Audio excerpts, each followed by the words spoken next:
यह कहानी यूएसए के मशहूर जिमनास्ट डैन मिलमैन की जिंदगी से इंस्पायर्ड एक मोटिवेशनल स्टोरी है जो आपको अपने जिंदगी को देखने का एक नया नजरिया सिखाएगी। और अगर आपने इस कहानी का मकसद समझ लिया तो आपकी जिंदगी बदल जाएगी।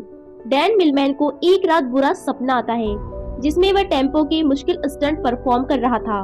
उसकी परफॉर्मेंस बहुत अच्छी जा रही थी, लेकिन जैसे ही वह फ्लिप्स करके लैंड करता है तो उसका एक पैर टूटकर कांच के टुकड़ों की तरह बिखर जाता है। उसकी हालत देखकर सब डर जाते हैं, लेकिन एक रहस्यमय आदमी बड़ी शांति से उन टुकड़ों को इकट्ठा करने लगता है जिसने भूरे रंग के जूते पहने हुए थे। डैन घबराकर नींद से जाग जाता है। तब रात के 3 बज रहे थे और वह खुद को शांत करने के लिए बाहर वॉक के लिए चले जाता है। वॉक के दौरान वह एक गैस स्टेशन पहुंचता है जिसके साथ एक ग्रोसरी स्टोर था। वो वहाँ से कुछ सामान लेता है। तभी एक बूढ़ा आदमी अंदर आता है जिसने बिल्कुल वैसे ही जूते पहने थे जैसे डैन ने अपने सपने में देखे थे। डैन उसे कहता है कि तुम्हारे पैरों में अलग अलग जूते क्यों हैं? जवाब में वह आदमी कहता है कि इनमें से एक जूता नया है और दूसरा पुराना। फिर डैन स्टोर से बाहर आ जाता है और वह आदमी भी बाहर आ जाता है और कुर्सी पर बैठ जाता है। पर अगले ही पल जब डैन पीछे मुड़कर उस आदमी को देखता है तो वो आदमी स्टोर की छत पर पहुंच चुका था, जो बहुत ज्यादा शॉकिंग था क्योंकि एक बूढ़े आदमी के लिए बिना किसी सहारे के इतनी जल्दी छत पर पहुंच जाना नामुमकिन बात थी। डैन उससे पूछता है कि उसने ऐसा कैसे किया, लेकिन वो आदमी रहस्यमय ढंग से चुपचाप उसकी ओर देखते रहता है। तो डैन वहाँ से चले जाता है। फिर डैन कॉलेज में ट्रैम्पोलिन की प्रैक्टिस करने के लिए चले जाता है। डैन अपने कॉलेज का बेहतरीन टेम्पोनिस्ट था, लेकिन वो अपनी परफॉर्मेंस से सेटिस्फाइड नहीं था। वो खुद को दूसरों से बेहतर समझता था, इसलिए वह थोड़ा घमंडी भी था। अपने आप को बेहतर साबित करने के लिए वह डबल फ्लिप्स की बजाय ट्रिपल फ्लिप्स की प्रैक्टिस कर रहा था, जो बेहद मुश्किल है और खतरनाक स्टंट है। ऐसा स्टंट करके वह बेस्ट एथलीट बनना चाहता था, क्योंकि ऐसा स्टंट आज तक किसी ने नहीं किया था। लेकिन वह ऐसा कर नहीं पाता और नीचे गिर जाता है। उसके कोच को यह सब पागलपन लगता है। वह कहता है कि तुम एक बेहतरीन खिलाड़ी हो, पर ट्रिपल फ्लिप्स परफॉर्म करना नामुमकिन है, क्योंकि इसके लिए असाधारण ताकत, अचूक तकनीक और निडरता की जरूरत है। और अगर जरा सी भी गलती हुई तो या तो तुम्हें सीरियस इंजरी हो सकती है या तो फिर तुम्हारी जान भी जा सकती है। कोच की बातें डैन को निराश कर देती है। ट्रिपल फ्लिप्स परफॉर्म करने के लिए उसे स्पेशल ट्रेनिंग की जरूरत थी, तो मदद मांगने के लिए वो उस बूढ़े आदमी के पास चले जाता है। डैन उससे पूछता है कि तुम सिर्फ 1 सेकंड में 12 फीट की सीधी दीवार पर कैसे चढ़ गए, क्योंकि मैं खुद एक जिम्नास्ट हूँ और मुझे अच्छी तरह से पता है कि कोई भी एथलीट ऐसा नहीं कर सकता। वो आदमी कहता है कि उसे समझने के लिए अभी तुम कमजोर हो और तुम्हें बहुत कुछ सीखने की जरूरत है। लेकिन डैन को अपनी ट्रेनिंग और नॉलेज पर काफी घमंड था, इसलिए वह कहता है कि मुझे हर चीज की नॉलेज है और तुम मुझसे कोई भी सवाल पूछ सकते हो। तो वह आदमी उससे पूछता है कि क्या तुम खुश हो? डैन को यह सवाल फिजूल लगता है। फिर वह कहता है कि मेरे डैड के पास ढेर सारा पैसा है, पढ़ाई में मुझे बढ़िया ग्रेड्स मिलते हैं, मेरे अच्छे दोस्त हैं, मैं देखने में सुंदर हूँ और लड़कियाँ मुझ पर मरती हैं। जवाब में वह आदमी कहता है कि अगर तुम्हारे पास सब कुछ है तो फिर तुम रात में सो क्यों नहीं पाते, क्योंकि कल भी तुम रात के 3 बजे मेरे पास आए थे और आज फिर तुम 3 बजे यहाँ आए हो। उसकी बातें सुनकर डैन उसकी तुलना महान फिलोसोफर सिक्रेटरी के साथ करने लगता है और उसे सो पर ही बुलाने लगता है। इसके बाद वो बूढ़ा आदमी पूछता है कि अगर तुम ओलंपिक टीम का हिस्सा ना होते तो तुम क्या करते? यह सवाल डैन को अंदर से हिलाकर रख देता है, क्योंकि उसने ओलंपिक के अलावा कुछ भी सोचा नहीं था। पर उस आदमी ने यह पूछा क्यों? डैन को लगता है कि वह आदमी सनकी है, तो घबराकर डैन वहाँ से चले जाता है और उसे भूलने की कोशिश करने लगता है। अपनी रोजमर्रा की जिंदगी की तरह वह अपने दोस्तों के साथ क्लब में एंजॉय करता है, शराब पीता है और लड़कियों को इम्प्रेस करके रात में उनके साथ वक्त बिताता है। पर इसी दौरान अचानक से सिर्फ एक पल के लिए सोफस उसके सामने आ जाता है, जो एक इशारा था ताकि डैन अपनी हरकतें सुधार सके। फिर डैन सोफस से मिलने के लिए उसके पास चले जाता है। उन दोनों में थोड़ी बातचीत होती है। उसके बाद जोया नाम की लड़की खाना लेकर आती है। फिर वो दोनों खाना खाने लगते हैं। तब डैन अपने मुंह में खाना ठूस लेता है और जल्दी जल्दी खाने लगता है, लेकिन सीक्रेटरी कहता है कि तुम्हें अपना खाना आराम से एंजॉय करके खाना चाहिए, वो कहता है कि तुम में बहुत सी गलत आदतें हैं और अगर तुम मुझसे ट्रेनिंग करना चाहते हो तो no TV, no meat, no alcohol, no drugs, no physical relationship. लेकिन डैन को अपनी ट्रेनिंग पर बहुत ज्यादा घमंड था, तो सोफस उसे सिर्फ 5 मिनट के लिए इक्वार्ड पोजीशन में खड़ा रहने के लिए चैलेंज करता है, जो देखने में सिंपल लगता है, लेकिन उस 5 मिनट में डैन का सब्र जवाब देने लगता है और वह टेबल से गिर जाता है। अपना घमंड टूटने और खुद को बेइज्जत महसूस करने के बाद डैन गुस्से में वहाँ से चले जाता है। तो सीक्रेट जी कहता है कि सेल्फ एक्सपीरियंस हमें बहुत सी नई चीजें सिखाता है। हमारे अंदर हर सवाल का जवाब है, इसलिए बाहर से सोचना बंद करो और अपने अंदर से, अपने सेल्फ एक्सपीरियंस से उनके जवाब ढूंढो। फिर तुम्हें पता चलेगा कि तुम रात को क्यों नहीं सो पाते, क्योंकि तुम अंदर से खाली हो और तुम्हें खुद के खालीपन से डर लगता है। वो यह भी कहता है कि एक योद्धा के लिए शरीर और दिमाग दोनों पर नियंत्रण होना बहुत जरूरी है और वो डैन को एक वॉरियर, एक योद्धा की तरह ट्रेन करने के लिए मान जाता है। अगले दिन डैन जब कॉलेज जाता है तो उसे पता चलता है कि उसके दोस्त कॉयल के हाथ में प्रैक्टिस के दौरान फ्रैक्चर आ गया है और अब कॉयल ओलंपिक में क्वालिफाई नहीं कर पाएगा। टीम का कोच इस बात से परेशान था क्योंकि कॉयल हॉर्स जिम्नास्ट में सबसे बेहतरीन खिलाड़ी था। रात को डैन फिर से सीक्रेट जी से मिलने जाता है। सीक्रेट जी एक गाड़ी ठीक कर रहा था और वह डैन को रेंच मांगता है। डैन जानबूझकर रेंच को उसकी तरफ तेजी से फेंकता है, लेकिन शोफस बिना उसकी तरफ देखे बड़ी आसानी से उसे कैच कर लेता है। डैन दोबारा से ऐसा करता है और सीक्रेट जी फिर से उसे कैच कर लेते हैं। सीक्रेट जी कहता है कि हमारे दिमाग में लाखों बेतुके विचार चलते रहते हैं जो हमारे लक्ष्य को धुंधला बनाकर हमें भटका देते हैं। फिर वो डैन को थप्पड़ मारकर उकसाता है और जवाब में उसे पंच मारने के लिए कहता है। पहले तो डैन शांत रहता है, लेकिन जब वह सीक्रेट जी पर हमला करता है तो सीक्रेट जी उसे बड़े आराम से हरा देते हैं। फिर वह कहता है कि अपने लक्ष्य के अलावा जो कुछ भी तुम्हारे दिमाग में चल रहा है सब बेकार है, उस कचरे को अपने दिमाग से बाहर निकाल दो। और फिर कल सुबह उसे कैंपस में ब्रिज के पास बुलाता है। अगले दिन जब डैन ब्रिज के पास पहुंचता है तो सोफस उसे धक्का देकर पानी में गिरा देता है। गुस्से में डैन उस पर चिल्लाने लगता है। तब सीक्रेट जी कहता है कि जब तुम नीचे गिर रहे थे तब तुम्हारे दिमाग में बिल्कुल खालीपन था और अब फिर से उसमें कचरा भर चुका है। डैन गुस्से में कहता है कि मेरे दिमाग में कोई कचरा नहीं भरा है। तो सीक्रेट जी डैन के माइंड को कंट्रोल करके वो सब देखने लगते हैं जो उसके दिमाग में चल रहा था। फिर वो कहता है कि अगर तुम अपना ध्यान इन फिजूल के विचारों में रखोगे तो तुम प्रेजेंट मोमेंट को नहीं समझ पाओगे, और जब तुम अपना सारा ध्यान प्रेजेंट मोमेंट पर रखोगे तो फिर तुम्हें पता चलेगा कि तुम क्या क्या कर सकते हो और कितने अच्छे से कर सकते हो। कायल का फ्रैक्चर होने के बाद सब खिलाड़ियों का टेस्ट लिया जा रहा था। इस दौरान डैन सीक्रेट जी के सिखाए तरीके से अपने ध्यान को फोकस करने में कामयाब हो जाता है और पूरी फोकस के साथ कोमल हॉर्स की एक्सीलेंट परफॉर्मेंस करके दिखाता है, जो शायद काइल से भी बेहतरीन थी। सब लोग डैन की वो परफॉर्मेंस देखकर हैरान रह जाते हैं। फिर उस रात डैन सीक्रेट जी को सारी बात बताता है। वह बहुत खुश था, उसे अपनी परफॉर्मेंस पर नाज था क्योंकि दूसरे खिलाड़ी उससे जलने लगे थे, लेकिन सीक्रेट जी को उसकी बातों में कोई दिलचस्पी नहीं थी।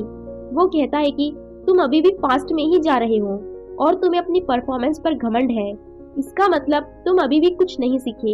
इतना कहकर वह उसे घर जाने के लिए कहता है और आज रात उसे कुछ भी सिखाने के लिए मना कर देता है। लेकिन यहाँ कुछ अजीब होता है। डैन वहाँ चुपकर सुबह होने का इंतजार करता है और सीक्रेट जी का पीछा करने लगता है। सीक्रेट जी डैन के कॉलेज में प्रैक्टिस रूम के अंदर चले जाता है और शेड के एक पोल पर बैठ जाता है। जब डैन उसके पास जाकर बैठता है तो वह महसूस करता है कि वह सब खिलाड़ियों के दिमाग को पढ़ने लगा है, जो उसके दिमाग में चल रही बातों को सुन सकता है। और हैरानी तो तब होती है जब डैन खुद को उस प्रैक्टिस हॉल में आता हुआ देखता है। यह देखकर वह नीचे गिर जाता है। फिर उसे एहसास होता है कि यह सब उसका भ्रम है, ना तो सुबह हुई थी और ना ही उसने सीक्रेट जी का पीछा किया। यह तो सीक्रेट जी उसके दिमाग में खेल रहा था। सीक्रेट जी कहता है कि अभी तो बहुत कुछ सीखना बाकी है, लेकिन डैन बहुत बुरी तरह से डर चुका था, जो घबराकर वहां से चले जाता है। उस घटना का डैन पर उल्टा असर पड़ता है। उसका कॉन्फिडेंस नीचे गिरने लगता है, जो उसके दोस्त भी नोटिस करते हैं और उसका कोच भी, क्योंकि परफॉर्मेंस डाउन होने लगी थी। अगले दिन वह पार्क में जोया को देखता है, जो सीक्रेट जी के लिए खाना लेकर आई थी। वह उसे कहता है कि मुझे लगा था कि सीक्रेट जी के तरीकों से मैं बेहतर एथलीट बन पाऊंगा, लेकिन मेरे साथ बिल्कुल उल्टा हो रहा है।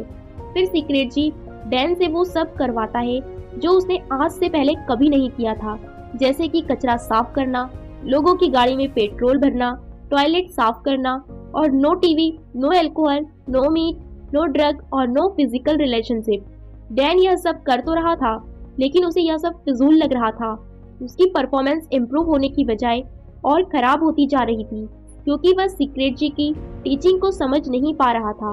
और एक दिन वह तंगा कर सीक्रेट जी से झगड़ा करने लगता है और वह कहता है कि टॉयलेट साफ करके मैं कौन सा योद्धा बन सकता हूँ। लेकिन सीक्रेट जी कहता है कि मैं तुम्हें किसी भी कंडीशन में रहना सिखा रहा हूँ और इससे तुम्हारा घमंड और बुरी आदतें कम हो जाएगी। पर डैन का गुस्सा बढ़ता ही जा रहा था। वो कहता है कि तुमने पहले दिन मुझसे पूछा था कि क्या मैं खुश हूँ, तो आज मैं तुमसे पूछता हूँ कि क्या तुम इस बेकार गैस स्टेशन में खुश हो। दरअसल डैन को लगता है कि सीक्रेट जी एक लूजर है जो अपनी जिंदगी में ज्यादा पैसा कमाकर कामयाब नहीं हो पाया, और उसकी फिलोसॉफी से भरी बातें सुनकर वह गलती से उसके जाल में फंस गया है। सीक्रेट जी उसे अपने इमोशंस को कंट्रोल करने के लिए कहता है, लेकिन डैन तो उसकी एक भी नहीं सुनने को तैयार था और गुस्से में वो सीक्रेट जी से कहता है कि मैं अपनी खुशी खुद ही तलाश कर लूंगा, और अपनी ट्रेनिंग छोड़कर वहाँ से चले जाता है। अफसोस डैन यह नहीं समझ पाता कि सीक्रेट जी उसे सर्विस टू अदर्स यानी कि निस्वार्थ भाव से दूसरों की सेवा करना सिखा रहा था, जिससे उसका घमंड कम हो सके। खैर ऐसा नहीं हो पाया। फिर से वह अपनी पुरानी लाइफ स्टाइल को जीने लगता है। क्लब में शराब पीना, मीट खाना, लड़कियों के साथ रहना और तेज रफ्तार में मोटरसाइकिल चलाना। और एक दिन जब वह अपनी तेज रफ्तार में मोटरसाइकिल पर बैठकर कहीं जा रहा था, तब उसका एक गाड़ी के साथ एक्सीडेंट हो जाता है और वह कुछ फीट हवा में उछलकर दूर जाकर गिरता है। तब कांच के टुकड़े ऐसे ही टूटते हैं जैसा उसने अपने सपनों में देखा था। फिर हॉस्पिटल में डॉक्टर से बताता है कि उसकी दाहिनी टांग की हड्डी सिर्फ टूटी नहीं है, बल्कि वो चकनाचूर हो चुकी है, जिसके अलग अलग 17 फ्रैक्चर हो चुके हैं, और इसी वजह से ऑपरेशन के दौरान उसकी टांग में एक स्टील की रॉड डालनी पड़ी है। डॉक्टर कहता है कि अगर तुमने ठीक से अपना ख्याल रखा तो तुम 1-2 महीनों में अपने पैरों पर चलने लगोगे। अब डैन को क्लियर हो जाता है कि अब उसका ओलंपिक में जाना लगभग नामुमकिन हो चुका है, क्योंकि उसे पता चल चुका है कि बैसाखी का सहारा लेना पड़ेगा और उसकी ट्रेनिंग भी पूरी तरह से बंद हो चुकी थी। टांग टूटने के बाद अब उसका घमंड भी टूट चुका था। फिर एक दिन जोया उससे मिलने आती है। उसे डैन की फिक्र हो रही थी, क्योंकि ओलंपिक में जाने का उसका सपना टूट चुका था। उन दोनों में अच्छी अंडरस्टैंडिंग थी और वो दोनों एक दूसरे को पसंद करने लगे थे। अपने सपनों को वो यूं ही टूटते हुए नहीं देखना चाहता था, इसलिए वह अपने कोच से मिलता है और कहता है कि मैं 3rd राउंड से तो चूक जाऊंगा, लेकिन 1 महीने बाद फाइनल क्वालिफायर राउंड है और उसमें मैं परफॉर्म करूंगा, जिसके लिए उसने ओलंपिक कमेटी में पिटीशन भी फाइल कर दी है। लेकिन कोच को उसकी हालत देखकर लगता है कि डैन अब कभी भी कंपटीशन में हिस्सा नहीं ले पाएगा, क्योंकि उसके पैर में स्टील की रॉड डली है और डॉक्टर ने उसे ट्रेनिंग करने से मना किया है। अपने सपने को टूटता हुआ देखकर डैन गुस्से से भर जाता है और वह अपनी ट्रॉफीज को तोड़ने लगता है। यह दौर उसकी जिंदगी का सबसे मुश्किल दौर था। उसका सब कुछ बर्बाद हो चुका था। अब उसके जिंदा रहने का कोई मकसद नहीं था, तो अपनी जिंदगी खत्म करने के लिए वह एक ऊंचे टावर पर चढ़ जाता है। इससे पहले कि वह नीचे कूद पाता, वहाँ पर कुछ अजीब होता है। उसे एक शख्स नजर आता है जो और कोई नहीं बल्कि उसकी खुद की एक रिफ्लेक्शन थी, यानी कि परछाई। उसके घमंड, उसके गुस्से, उसके डर, उसके डाउट्स और उसके अंदर चल रही उथल पुथल को दर्शाती है। वो और कोई नहीं बल्कि उसी के अंदर का शैतान था। वो डैन को नीचे कूदने के लिए खींच रहा था। डैन समझ जाता है कि अगर वह अपने अंदर की सभी बुराइयों को खत्म कर देगा तो उसके अंदर शांति आ जाएगी। तभी वह शैतान नीचे गिरकर हमेशा के लिए खत्म हो जाता है। लेकिन यह सब तो बस एक सपना ही था। वह शैतान तो अभी भी उसके अंदर ही था। उसने अपने सपने के जरिए अपनी जिंदगी की सच्चाई को देखा था, तो मदद मांगने को वह सोफस के पास चले जाता है। डैन सीक्रेट जी के पास जाकर रोने लगता है। सीक्रेट जी कहता है कि हर चीज का एक मकसद होता है। वो डैन से कहता है कि अब तुम्हें अपने सवालों के जवाब अपने अंदर से ही ढूंढने पड़ेंगे, और जब तक तुम्हें अपने अंदर से कोई खास जवाब नहीं मिलता, तब तक तुम उस पुरानी कार के ऊपर बैठे रहो डैन वहाँ बैठकर सोचने लगता है। उसके पास टाइम तो बहुत था, लेकिन वह क्या सोचे उसे यह मालूम ही नहीं था। वो बार बार अपने नए जवाब के साथ सीक्रेट जी से मिलता है, लेकिन हर बार सीक्रेट जी उसके जवाब से सेटिस्फाइड नहीं होता। फिर सारी रात सोचने के बाद जब सुबह वहाँ पर एक कपल आता है तो उसे अपना जवाब मिलता है कि हमारी जिंदगी का एक एक पल बहुत खास है, हमें अपनी जिंदगी की कद्र करनी चाहिए। उसका यह जवाब सुनकर सीक्रेट जी खुश हो जाता है। डैन को अपनी जिंदगी की कीमत पता चल चुकी थी। अब वह कभी भी किसी टावर से नहीं कूदेगा। उसके दिमाग में कभी भी ऐसा ख्याल नहीं आएगा। सीक्रेट जी के साथ रहते हुए वह बहुत सी बातें सीखता है और सीक्रेट जी उसके अंदर फिर से जीने की आशा भरता है और अपनी जिंदगी फिर से शुरू करने के लिए उसे इंस्पायर करता है। फिर एक दिन डैन अपने दोस्त से मिलता है और पास्ट में अपने बुरे बिहेवियर के लिए उससे माफी मांगता है। उसके दोस्त डैन का यह रूप देखकर वह हैरान हो जाता है। सीक्रेट जी के विचारों ने डैन को पूरी तरह से बदल दिया था और एक दिन डैन सीक्रेट जी से कहता है कि वह उसी की तरह लोगों की निस्वार्थ भाव से सेवा करने के लिए तैयार है। लेकिन सोफस उसे उसके जिम्नास्ट की ट्रेनिंग फिर से शुरू करने के लिए कहता है, पर डैन उससे सहमत नहीं होता। वो कहता है कि मेरी टांग में मेटल की रॉड डली है, मैं यह नहीं कर सकता। सीक्रेट जी कहता है कि एक योद्धा अपनी जीत या परफेक्शन की परवाह नहीं करता।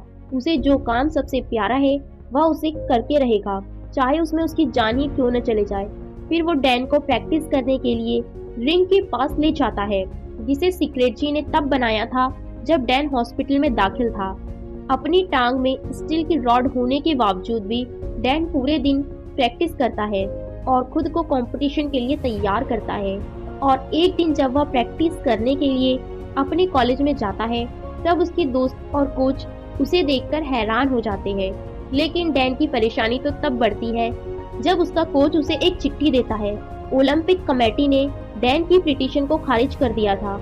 उन्होंने डैन के डॉक्टर्स के साथ बात की थी और उसके कोच से पूछा, लेकिन कोच ने डैन को अपने ईगो में आकर ट्रिपल फ्लिप्स करते हुए देखा था। उसे लगता है कि डैन परफॉर्मेंस के लिए पागलपन की किसी भी हद को पार कर सकता है, जो एक दिन खुद को मार भी डालेगा। इसलिए उसने डैन के फेवर में वो वोट नहीं किया। अपनी मंजिल के इतना करीब आकर एक बार फिर से उसका सपना टूट जाता है। सोफस कहता है कि कोई अप्रूवल लेटर तुम्हें रोक नहीं सकती, तुम वो करते रहो जो तुम्हें अच्छा लगता है। लेकिन डैन कहता है कि मेरा मकसद सिर्फ प्रैक्टिस करना नहीं, बल्कि ओलंपिक में गोल्ड मेडल हासिल करना है। सीक्रेट जी कहता है कि गोल्ड पाना सिर्फ एक लालच है, अगर वह तुम्हें मिल जाए तो क्या जब तक तुम अंदर से खुश नहीं हो कोई भी बाहरी चीज तुम्हें बाहर से खुश कर सकती है क्या? सीक्रेट जी उसे अपने इमोशंस को कंट्रोल करने के लिए कहता है, लेकिन डैन काफी अपसेट था। वो नाराज होकर कहीं सो जाता है और कहता है कि मैं अपना सब कुछ छोड़ने के लिए तैयार था, लेकिन तुमने फिर से प्रैक्टिस शुरू करने के लिए कहा। वो काफी परेशान हो चुका था, उसे कुछ समझ नहीं आ रहा था।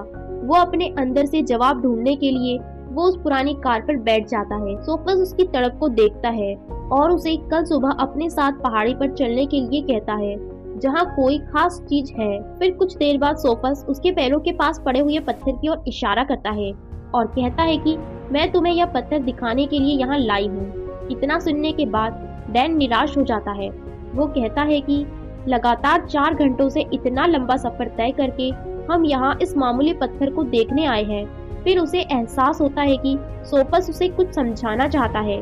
थोड़ी देर सोचने के बाद वो समझ जाता है कि जब तक उसे मंजिल के बारे में पता नहीं था तब तक वह अपना सफर एंजॉय कर रहा था और वह खुश था।